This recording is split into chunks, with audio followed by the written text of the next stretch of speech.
continuing story of Peyton Place.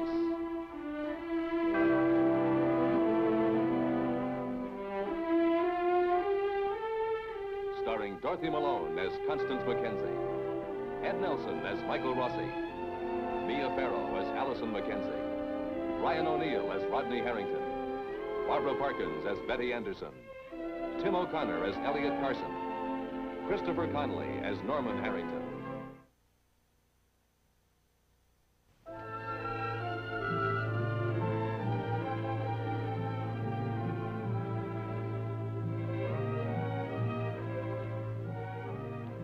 Today, Rita Jacks takes the stand in the trial of Rodney Harrington on a charge of murder. To the prosecution, Rita is the motive. To the defense, Rita is the hope of acquittal.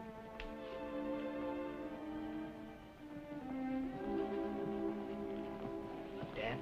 Oh, Norman. Well, you ready for round 3? Yes.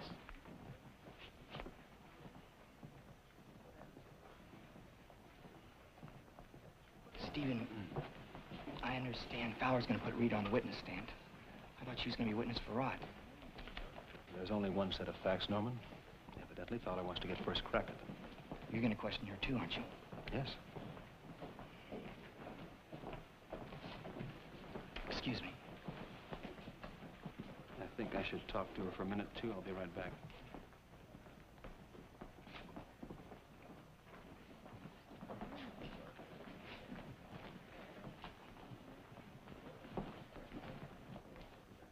That's Mr. Bishop. They're all like that. They look at me, but they don't look at me. I know the feeling. You know, sometimes I smile at people I've known most of my life, and I have to check myself. An accused man isn't supposed to smile.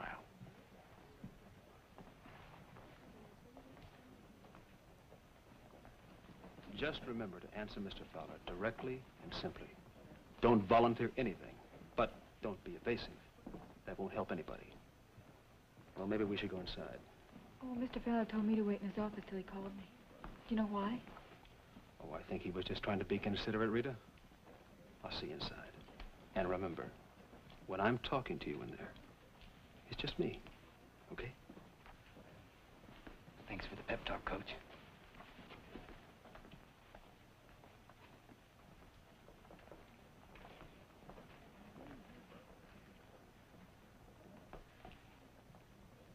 What are you doing? Just checking. For what? Take a guess. Another one. How can you miss twice? You've only got 2 choices. Is what you need is something from a real necromancer. No, it's not what you think it is. It doesn't have anything to do with necking a romance. It's black magic, secret powers, witchcraft. What is it? Genuine Mexican jumping beans, straight from Chinatown. The old Italian who sold it to me said they got the luck of the Irish. Norm. His name's Vladimir. He's got an identity problem, but he never stops jumping. Rita, I think you better go into Fowler's office now. They've already called the court to order. All right, thank you.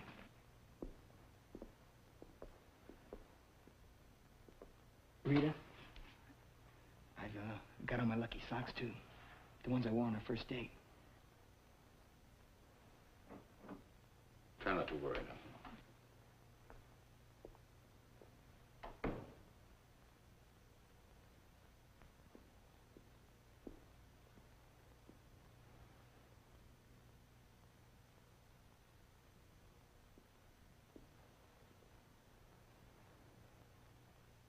Going inside? I'll wait for Rita. Elliot, do you think if I'd let you call the police the other night, Oh, I don't know. Sharon, I could have been warned. He'd have been watched.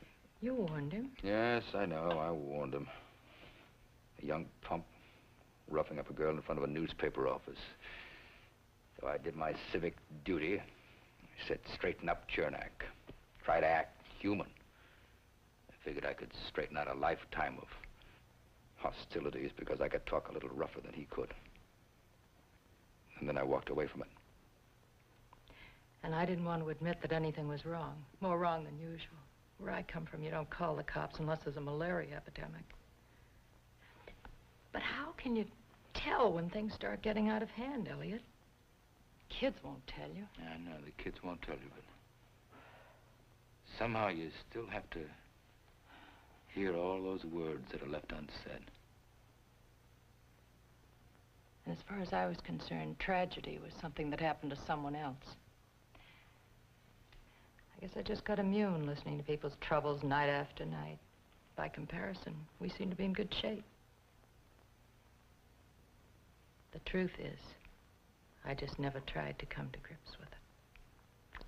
So, I take the rap. You and everybody else who didn't understand or care about what happened to Joe Chernak.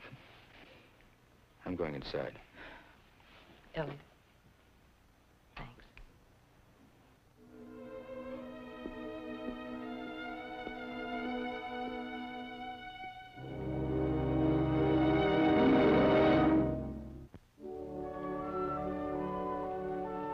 Dr. Hoyt, report to surgery.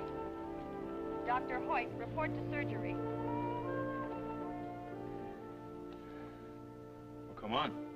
Open it up. You're asking an awful lot for one morning. And you raised the hand. Now use it. Try. Come on.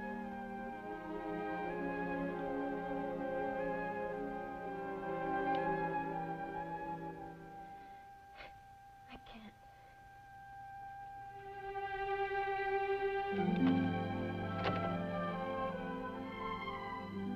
Progress.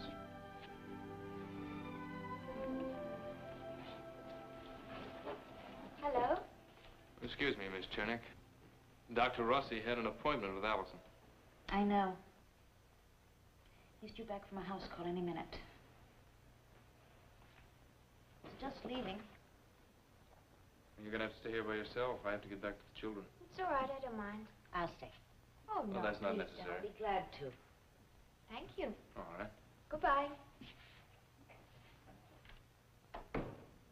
Both seem very happy. Well, I can move my arm again. It was paralyzed. That is a reason to celebrate. Mm-hmm. What shall I do? To amuse you? Nothing, really. How are you? Very well, thank you. You'll be going home soon. Yes. I suppose it'll be strange going home again. There's so many things I don't remember. Don't knock it. Consider yourself lucky to have great, huge, comfortable gaps in your memory. That's a funny thing to say. Well, yes, well, don't worry. It will all come back. He's nice, isn't he? Who? Dr. Rossi. I suppose all the nurses are in love with him. I'll bet all the patients are, too.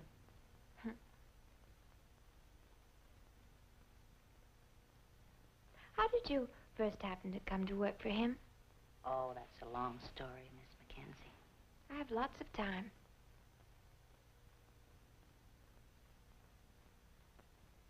Oh, I'm sorry. Was Dr. Rossi your brother's doctor? Joey?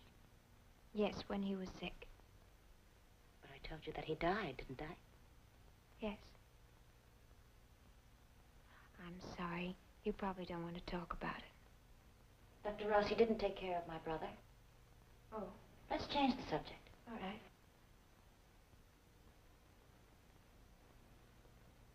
Oh.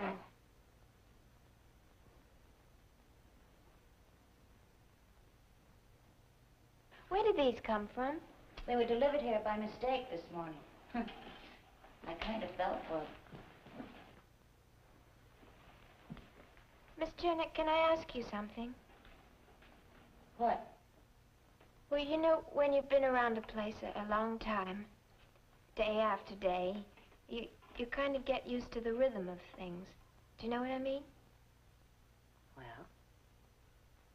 Well, the last couple of days, things have been too quiet around here. Something's happening. People are whispering in the halls. Sometimes they They stare at me. Could I be imagining all that? Nothing's happening. You're not missing a thing. Really. Not a thing. Stella? Hello, Dr. Rossi. Hello, Allison. Your doctor is here. And I am now ready to perform my famous vanishing act. Thank you for staying with me.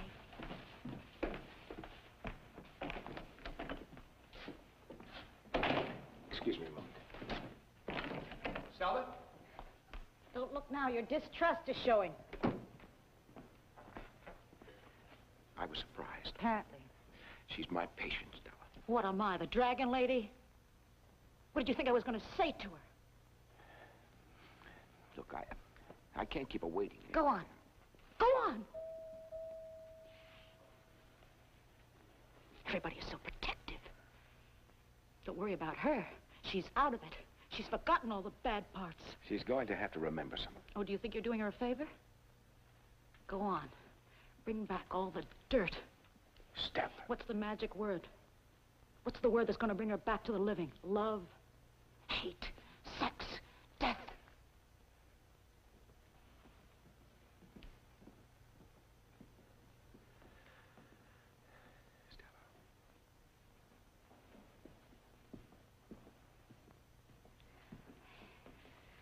You were right to worry. I was tempted. The words were glued to the tip of my tongue. By the way, I thought you might like to know your boyfriend is on trial for murdering my brother. You didn't say that.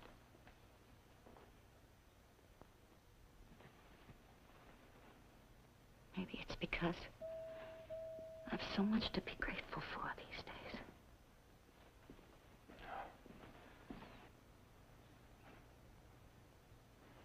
Maybe that's what kept my big mouth shut.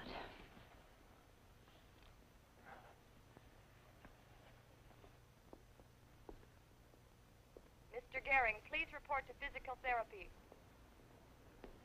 Mr. Gehring, please report to physical therapy.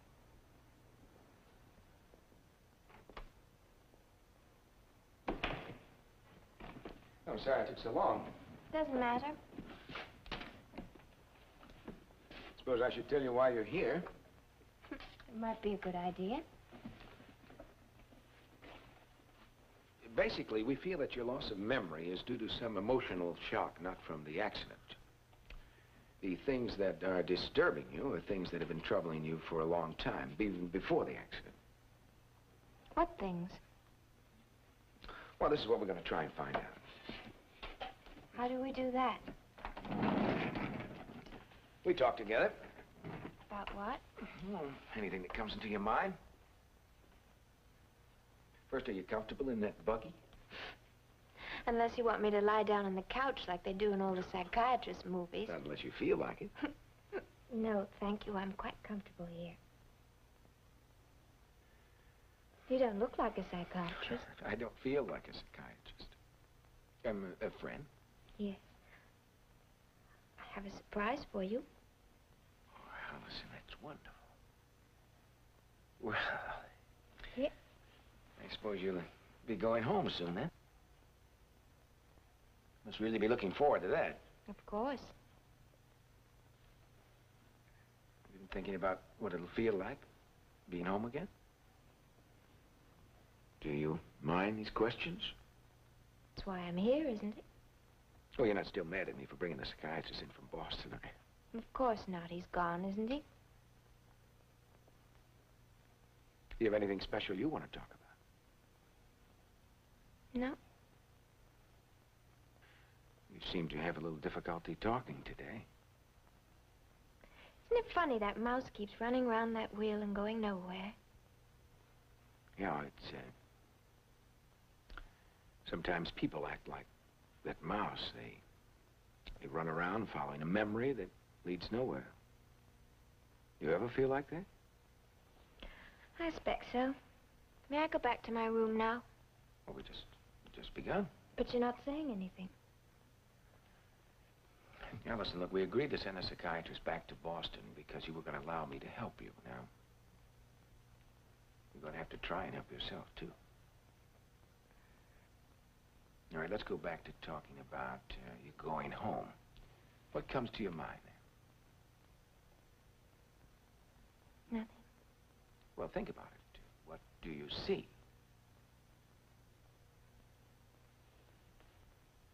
Home, all right. I see my mother in the kitchen cooking, and I'm upstairs just waking up.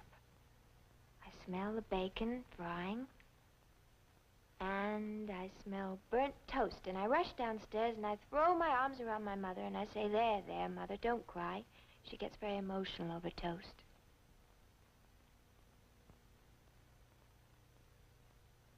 Where's your sense of humor, Doctor? Oh, I'm sorry. I suppose I was listening too hard. Is there anyone else in the kitchen with you, Mother? No, why should there be?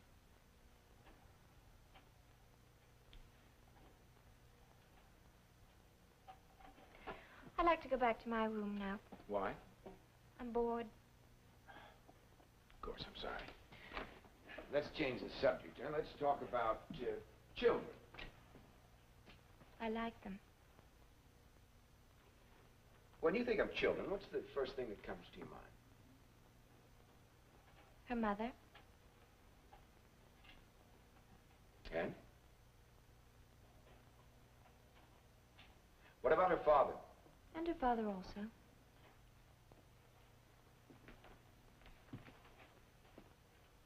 What about your father? He's dead. His picture's above the fireplace. He died before I was born. Killed in the war. He was ferrying a plane across the ocean. Believe that story? My mother told me all about it. You believe the story your mother told you? Of course I believe my mother. Why shouldn't I? Well, I didn't say you should. Are you saying my mother's a liar? It must be time to go back now. All right, that's enough for today. I'll call someone and give them No, help. don't bother. I'll manage myself.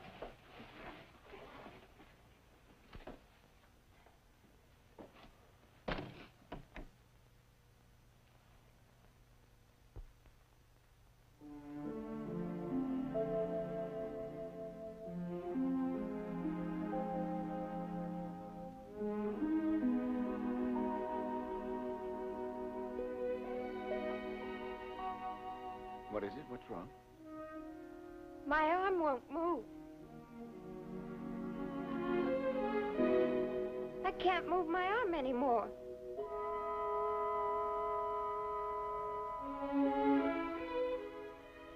I can't move my arm anymore.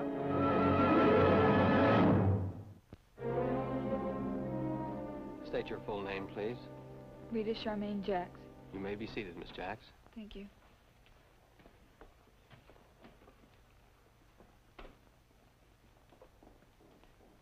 Miss Jacks, you knew the deceased Joe Chernak, didn't you? Yes, sir. For how long? About a year and a half. And you were his steady girl for a good part of that time, weren't you? About a year. Yes. When did you stop going steady with him? A few months ago. Could you please be a little bit more specific, Miss Jacks? Well, it was just before Joe was sent to the honor farm. Right before Christmas. Of last year? Yes, sir. Now, when Joe came back from the honor farm, did you resume your relationship? No. You didn't date him? No, sir. Why not? I didn't want to see him anymore. Why? I just didn't. Were you seeing someone else? Yes, sir. Would you please tell the court who that was?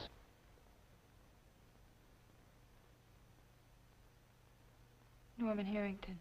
Norman Harrington, the brother of the accused Rodney Harrington? Yes, sir. Now, when Joe came home and found that you were no longer his steady girl, that you were seeing someone else, did he still want to see you? Yes. And did you see him? Well, I didn't really see him. He just sort of kept hanging around and bothering me. Now, did Norman Harrington express any anger at Joe Chernak for wanting to see you? Yes. Did he talk to Joe Chernak about his wanting to see you? Yes. And what was the outcome of their talk? Well, they had a fight. Norman Harrington had a fight with Joe Chernak? Yes, sir. Where? On the wharf. When? A couple of months ago. Now, Miss Jacks, didn't Norman Harrington's fight with Joe Chernak on the wharf take place on July 15th, the day before Joe Chernak was found on that same wharf dead? Yes, sir. Who won the fight? I guess Joe did. Oh, Norman was pretty badly beaten up, wasn't he? Yes, sir. Norman lives with his brother Rodney, doesn't he? Yes. Now, Miss Jacks, would you say that Rodney and Norman are good friends as well as brothers? Yes. And Norman's mother is dead, isn't she? Yes, sir. And his father was out of the country at the time the fight took place, wasn't he? Yes, sir. So that his older brother, Rodney, being the only family member left in Peyton Place, was cast in a more or less protective role? Objection, Your Honor. Question calls for a conclusion from the witness. And may I point out that both boys were left in the care of their legal guardian, Theodore Dowell. Sustained. Proceed, Mr. Fowler. Did Theodore Dowell ever question you about the fight that Norman had with Joe Chernak? No, sir. Did Norman's older brother, Rodney? Yes. When? The next morning. The morning of July 16th? Yes, sir. And where did the conversation take place? In the drugstore. Isn't that where you work? Yes, sir. About what time? It was right when we opened, at 8 o'clock. I see. Miss Jacks, did Rodney come to the drugstore specifically to question you about what had happened to his brother? I guess so. You guess so. Well, did he question you about anything else? No. I see. Exactly what did Rodney ask you about the fight? I don't remember exactly. He just wanted to know about it and why it happened. And what did you tell him? Well, I told him it happened because of me. Because of things Joe had been saying about me. Did Rodney seem to be angry with Norman for having fought Joe? No. Did he seem to think that Norman was justified under the circumstances? I don't know what you mean. Oh, did he think that Norman had a right to fight Joe? I don't know. Well, did he say that Norman shouldn't have fought Joe? No. Joe was a little older than Norman, wasn't he? Yes, sir. He was about the same age as Rodney, wasn't he? Yes, sir. So then what you have told us, Miss Jacks, is that Norman Harrington was angry with Joe Chernak because of the attention that he had been paying you. That his anger resulted in a fight with Chernak in which Norman was badly beaten, and that early on the morning of the next day, the day that was to be Joe Chernak's last day on Earth, Norman Harrington's brother, the accused, came to you very much concerned and questioned you in detail about the beating that his brother had sustained at the hands of an older boy? Yes, sir. Thank you, Miss Jacks. Counsel for defense will continue the cross-examination. Proceed, Mr. Court.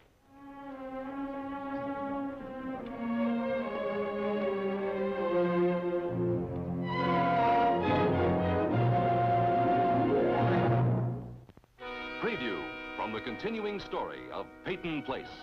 This isn't a guessing game, Miss Jacks. This is a court of law. And were you still scared when I questioned you? Yes, sir. Of what? They're lying about my boy. They're lying. Remove that man from the courtroom. My boy's in his grave, and they're lying. Tearing at her, letting her bleed all over the place. And then when she's too weak to fight. I was hired to get Rod acquitted, and that's what I intend to do. In spite of you.